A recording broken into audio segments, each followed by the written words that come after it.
All right, this is going to be a review of Kurt Angle's Champion DVD from TNA Wrestling. This is actually released back in 2008.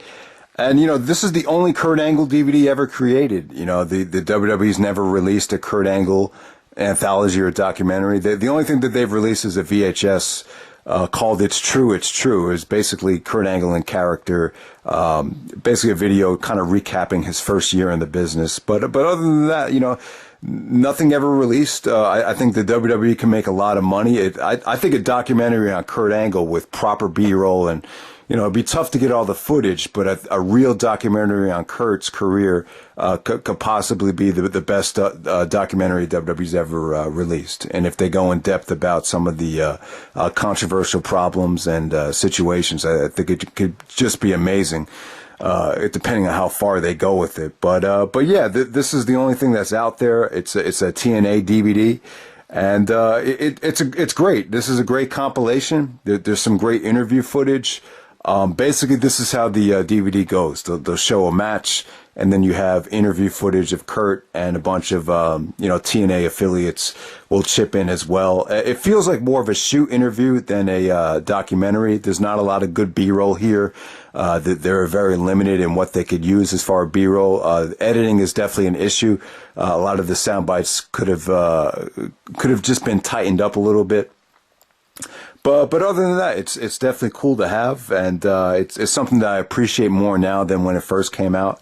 And so let's get right down to it. So I'm going to do the review like this. I'm going to talk about the matches first, and then I'll touch on briefly some of the important things that Angle talked about in the interview. So let's get right down to it. So this is Kurt Angle's career from Genesis 2006 until Lockdown 2008. And they basically could have called this DVD Joe versus Angle. This could have easily been, dubbed a Kurt Angle versus Samoa Joe DVD, because Joe is pretty much in like 70 to 75% of the matches. So we start with Genesis 2006 with Kurt Angle versus Samoa Joe. So Angle entered the company. They had him do the huge angle with Joe. Joe was basically stealing the NWA title from Jarrett.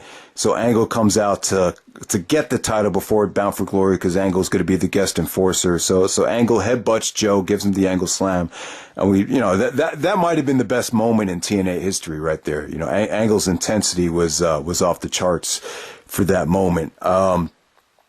Yeah, so this is the problem here with Sting and Angle, or Sting and Jarrett. When you get to Bound for Glory, just Angle's arrival and the feud with Joe kind of overshadowed the Bound for Glory main event. No one really wanted to see Sting versus Jarrett. It was definitely forced. It just didn't have the type of appeal that Joe versus Angle did, especially for the alternative fans. So there was a huge interest to see Joe versus Angle. No one wanted to wait.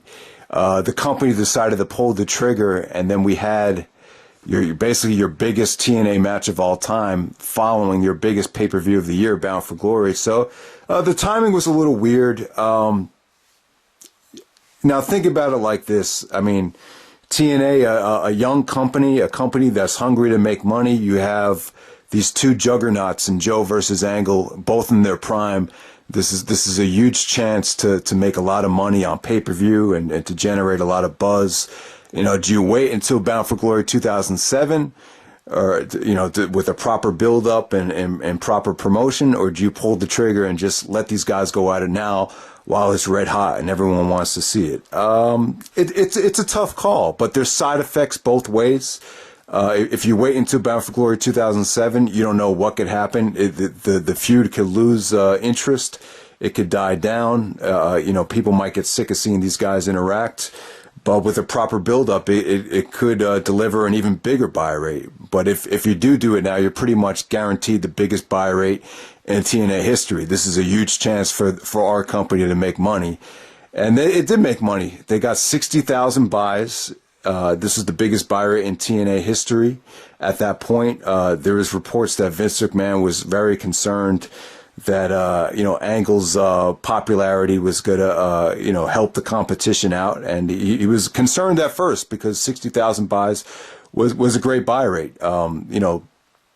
The WWE probably did better buy rates with No Mercy and Cyber Sunday that month. Or no, that was actually November. So November pay-per-view would have been Survivor Series. So yeah, obviously Genesis didn't do what a WWE pay-per-view would do, but the number was so big that the reports were that it made Vince nervous. So with Angle and Joe at Genesis, it's a risky thing to do because it got people talking, and there was a huge backlash, there was huge controversy, and when you book something like this, where one guy has to lose, it's not going to make a lot of people happy. The Angle probably needed to win the match more than Joe, but at the same time, you had something hot with Samoa Joe. He was undefeated for 18 months, and you want to keep things going. You want to keep that momentum going. So there was going to be a huge critical backlash either way. I think they. I think they made the right move in retrospect. Ideally you want to wait until Bound for Glory 2007, but I'm a huge supporter of you got to cash in on something while it's hot. The WWE did that with Rock and Hogan, and I felt like TNA did that with Joe versus Angle. I do think waiting until Bound for Glory 2007, it might have been the right way to go, but if there was an injury involved and something negative happened, then maybe this was the right move to do it at Genesis 2006, because you definitely want to cash in and get that buy rate while it's hot, and that's what they did. I wouldn't see it over delivered. Some people were saying this is going to be the dream match of the century. And I wouldn't say that the Joe and Angle exceeded expectations, but it definitely didn't disappoint. And I definitely thought the first two matches were quite awesome, quite amazing, to be honest with you. So Angle goes over in the first match, which was fine. The first match was a little bit shorter, a little bit more intense. It was bloody. Angle beats Samoa Joe with an ankle lock. And then at Turning Point, Samoa Joe wins by submission. And the match, in my opinion, the match at Turning Point 2006 didn't get as much attention as Genesis, didn't do nearly the buy rate that Genesis did. And when Vince saw the buy rate of Turning Point, he was kind of relieved. He was just like, oh, it was just a one-shot deal, with Kurt Angle's splash. It wasn't going to affect the WWE as much as he thought. So when you get to Turning Point, it was actually the better match. It's the more underrated match. But it was better. It was a little bit longer, more dramatic. The counters to the submissions were incredible here. Basically, Angle takes out a steel chair, tries to ram Joe with it as he gets frustrated, and he misses. Joe hits him with the Chiquita clutch to make Angle tap out. It was great because Angle was struggling to get to the rope as Joe locked on the submission, so it just came off great. I really think the Turning Point match is their best work together. So if you haven't seen that one, definitely check it out. So here's where I think TNA made the mistake. Now you basically have a rubber match here. You have Angle at 1, Joe at 1. Now here's the chance to just wait until Bound for Glory to do the rubber match, because you could definitely get an incredible buy rate with the proper buildup of Joe versus Angle. And I think they botched it. I think by the time you do the Iron Man match at Final Resolution, they did a half-hour Iron Man match, and this was just awful booking on all levels. It was awful booking in regards to you're kind of overfeeding the market with Joe versus Angle to the point where you're kind of sick of seeing them wrestle. And then number two, you had Samoa Joe, who was undefeated for 18 months, and you not only just had him lose to Angle at Genesis, but then you're having him lose 3 times in a half hour to Kurt Angle at this half-hour Iron Man match, and it kind of just made Joe look weak. It really did, and it wasn't a good match. I thought it was good. It just wasn't great. It just, you just didn't want to see them wrestle after this anymore. You kind of got your fill of Joe versus Angle. So Angle won the Iron Man match 3-2, 3 falls to 2. And we move on from there. So they show the Slammiversary 2007 King of the Mountain match. Angle actually wins the TNA the vacant first ever TNA champion at the King of the Mountain. For those that don't remember, this is how it went down. Christian Cage was the NWA TNA champion, and he actually lost the title at Sacrificed to Kurt Angle and Sting in a triple threat match. Basically, Sting, I think it was Angle made Sting tap out, but it was a controversial finish. I can't remember the exact finish. I think Angle made Sting and Christian tap simultaneously, if that's correct. So they vacated the NWA title, and then at King of the Mountain, they introduced the new TNA Championship belt. So Angle wins that Slammiversary at the King of the Mountain match. Some thoughts on the King of the Mountain at Slammiversary. In my opinion, this might have been the best match of 2007 and possibly the best King of the Mountain match. I thought you had great talent. You know, you had Angle, Joe, AJ Styles, Christian Cage. Then you had Wildcat Chris Harris, who did some, capitalized on the momentum from his match at Sacrifice with James Storm, and delivered some of the most memorable bumps of the match. But the match was violent. It was exciting. It definitely had a lot of great bumps for a King of the Mountain match. And Angle goes over, becomes the first TNA champion, and it was a good choice to have Angle as the first TNA champion. And I just remember specifically during that summer, Angle seemed very happy. I think he got his confidence back. He had a falling out with Vince McMahon, and there was definitely some health problems there. But by the time you get to the summertime of 2007, it just seemed like Angle was well rested. He was definitely happy. He was bringing his wife and his kids to work. He was doing a lot of comedy things, a lot of backstage segments. And then they had Karen Angle actually turn on Kurt Angle. I think she wanted a divorce. She said she was sick and tired of Kurt Angle bragging about the gold medal and being way too cocky. So it got to the point where she was supporting Samoa Joe. So by the time you get to Hard Justice, they did this whole angle where I believe Joe won the X Division championship. I think Angle and Joe, they beat the Dudleys to win the tag team championships. So by the time you get to Hard Justice, all the titles are on the line. So it was basically a winner take all match. And Karen Angle actually came out with Trademark. This is not Trademark 629 from YouTube. This is Trademark John Cena's cousin. If you remember John Cena's first theme song, the guy that does the second verse, his name is actually Trademark. And he actually did a remix to Kurt Angle's theme song and did the rap on it. And actually started dating Karen Angle. But they fooled everyone, though. It's just a show. And Karen Angle actually screwed Samoa Joe at Hard Justice. She was about to give Joe the chair, but she took it away, gave Kurt Angle the chair, and Angle knocks Joe down while the referee's down. So Angle becomes the TNA champion, X Division champion, and the Soul Tag Team champion for all the titles. And so that was Hard Justice. And I remember Truth Slayer you watch his Hard Justice 2007 review. It's one of his most popular videos. He basically destroys TNA, destroyed the booking, thought it made Joe look weak, and it definitely did. It made Joe look like an idiot. It really was kind of poor booking of Samoa Joe when you consider the fact that you had this red hot monster just a year prior. And that's one of the side effects when you have a legit star like Kurt Angle coming to the company. Someone's gonna suffer because of it, and the guy that did most of the suffering was Samoa Joe. But by the time Angle put Joe over, it was just kind of too late at that point. But the one good thing that came from Angle winning the X Division title was it gave him a chance to work with some X Division guys. And the next pay-per-view at No Surrender, September 2007, he put over Jay Lethal, Black Machismo. At the time, Jay Lethal was just getting really over with the Black Machismo gimmick, and Angle and Lethal went out there in the middle of the card and just rocked the house. They had a nice, solid, fast-paced, exciting, lots of small packages, lots of German suplexes, lots of near falls, and Lethal pins Angle to win the X Division title. All the X Division guys come out with Shark Boy, Petey Williams, and it really made the X Division look good. I thought it made Angle look like a team player.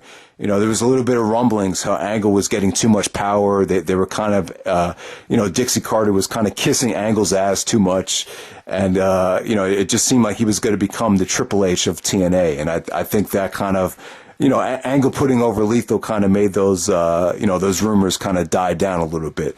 But I remember at No Surrender, I think Angle and Sting defended the tag team titles. Angle wrestled Lethal for the X Division title, and then he defeated Abyss and retained the TNA World title in the main event. So just another great pay-per-view for Angle, where he wrestles 3 times on one pay-per-view, just like he did at King of the Ring 2001. So around this time, this is where some of the booking with TNA kind of came into question. You know, the TNA roster was loaded in 2007, but when you watch Impact, it was very hard to digest, very confusing.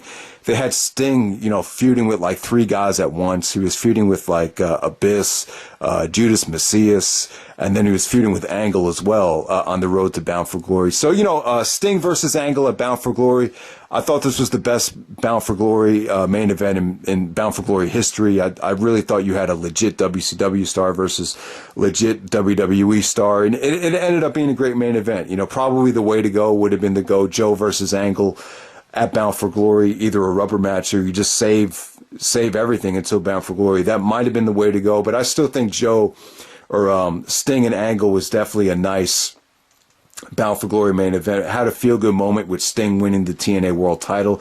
See, I think at Bound for Glory, they wanted to make it more like a WrestleMania, where you definitely had that feel-good babyface moment with Sting winning. Sting actually won, you know, 3 Bound for Glory main events in a row, 2006, 2007, 2008.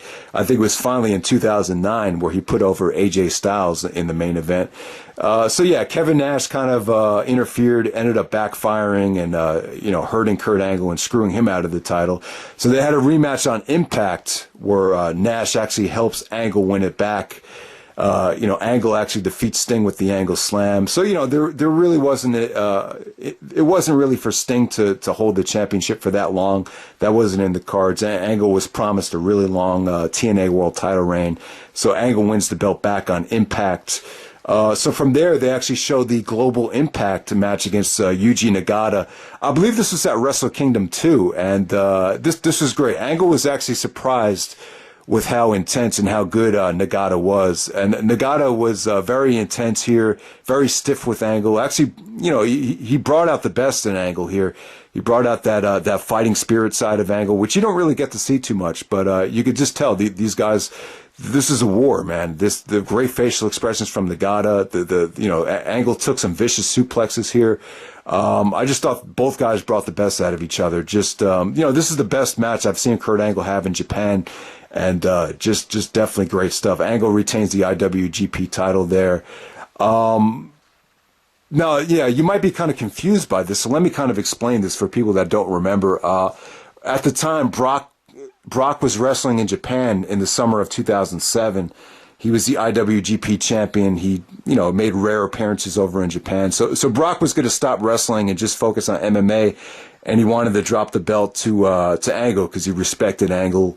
So Angle won the IWGP title right before, this was like June of 2007, right before the Benoit situation. So Nagata took a lot of shots at Angle, saying how he wasn't the real champion because he wasn't defending the belt.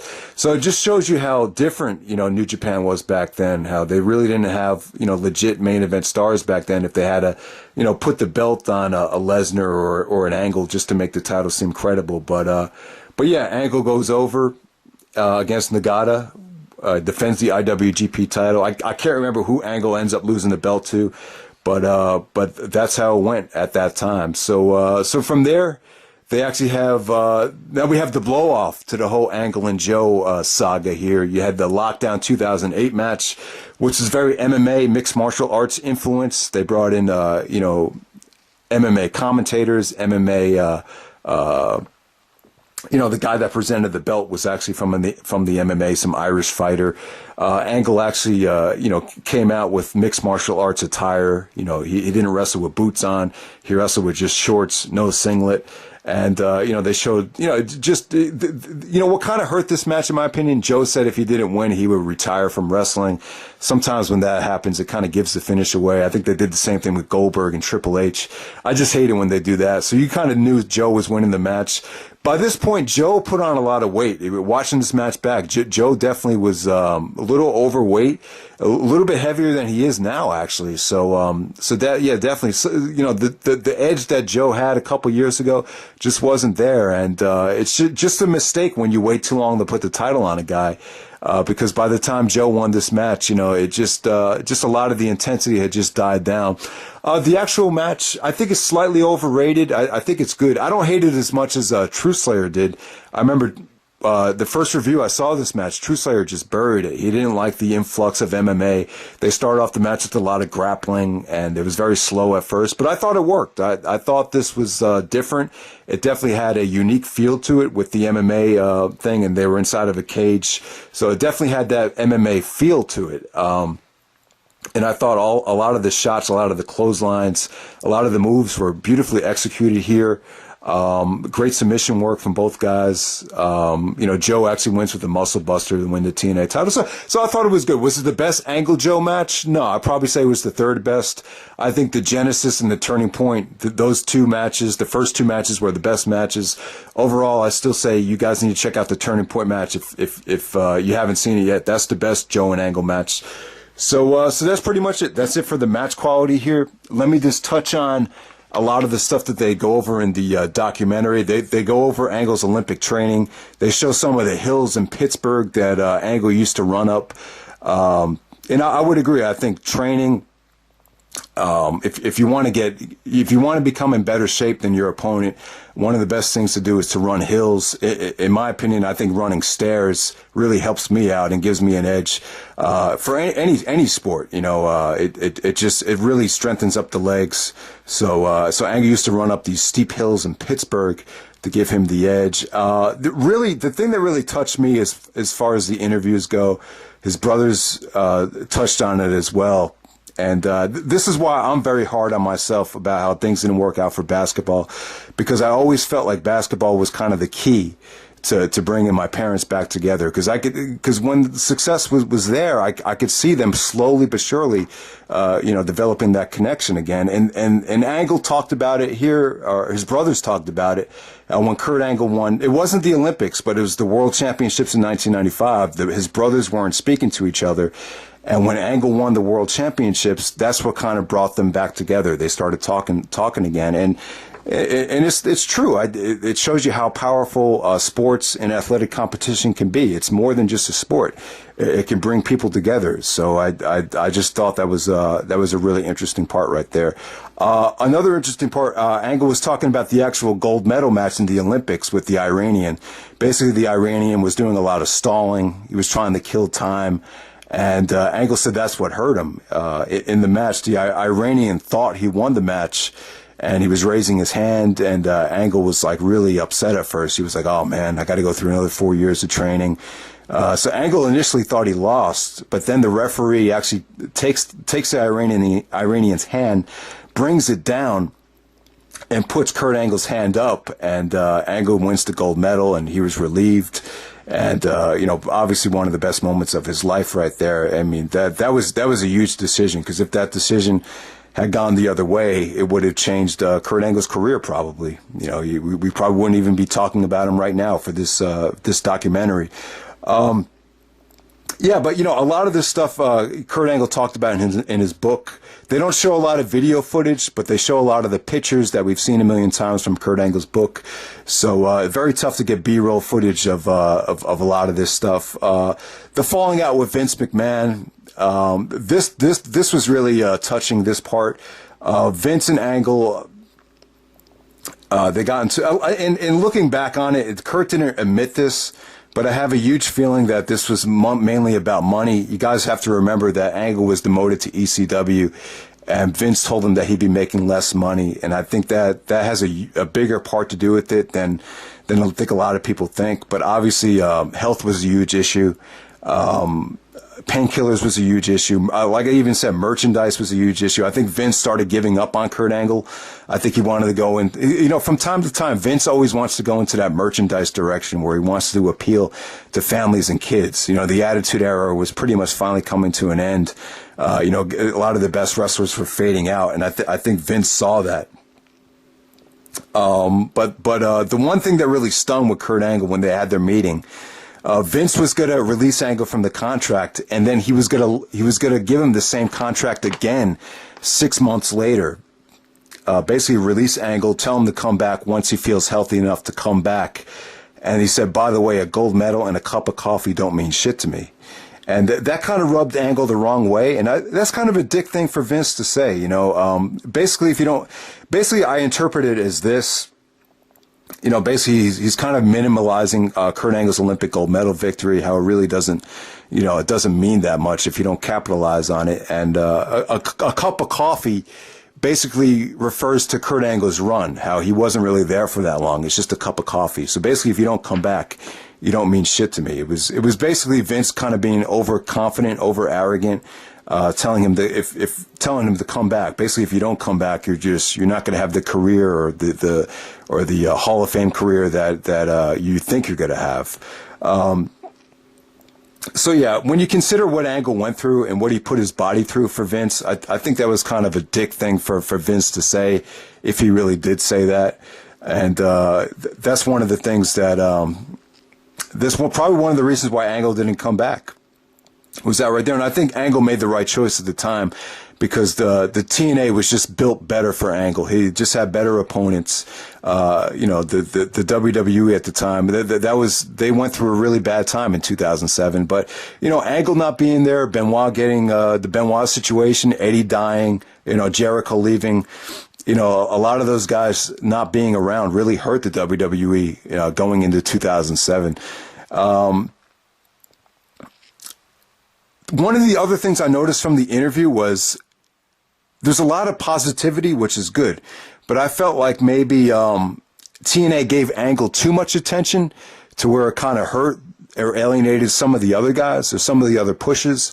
You know, to over push Angle, you know, a lot of guys just really didn't achieve the success that they wanted, and you know, it's always a huge debate how, you know, if you're an up and coming company, you need to push your homegrown talent, and you know, maybe they treated Angle too well at first, where just a lot of other guys didn't really get the respect that they deserved, and maybe it hurt some other people. But, you know, overall, I think I would say in all, Kurt Angle always had done the right thing, and even though he is a legit badass, he's a legit competitor. He always was willing to put over the right guy when the time was right. And I'll end the video by saying this about the MMA stuff. At this time, Angle met with Dana White. The problem, Dana White wouldn't let him wrestle in TNA at that time. So he said, if you want this, he gave him a huge deal, but he said, if you want this fight, you're going to have to stop wrestling. So Angle turned it down. Angle at that time, he was training MMA, but he wanted to find the right deal. The problem was the money just wasn't right. But he kept on training. You know, he was always training MMA during his first couple years in TNA, but he just never found the right deal. I think at the same time, I don't think he was really ever comfortable with MMA. Apparently there's a lot of habits that you have to kind of forget when you train for amateur wrestling, that you kind of have to just totally forget for MMA. And I don't think Kurt really ever felt that comfortable or that confident that he can do it. And obviously I think a lot of the neck injuries, and I think he felt like he had more to lose than to gain if he went into MMA. So maybe that's the reason why he never did it. He's obviously never going to do it at this point. But yeah, I think Kurt feels a little upset and a little bitter that, you know, the money wasn't quite there in MMA when he won the Olympics. And if it was, it probably would have been the way to go, because he's such a competitor. You know, when you're as competitive as Kurt Angle or Michael Jordan, it's very difficult to unleash that competitive drive if you don't have those outlets. So I could definitely see why Angle probably, you know, regrets not going into MMA when the time was right. But it is what it is, guys. This was a good compilation from TNA. I think the interview footage could have used some better B-roll, could have been tightened up a little bit. But, you know, there's some great matches here. This is definitely, it definitely makes you, you know, realize that, you know, Kurt in TNA for the first couple years has some great opponents, and he was definitely in his prime. So definitely check it out.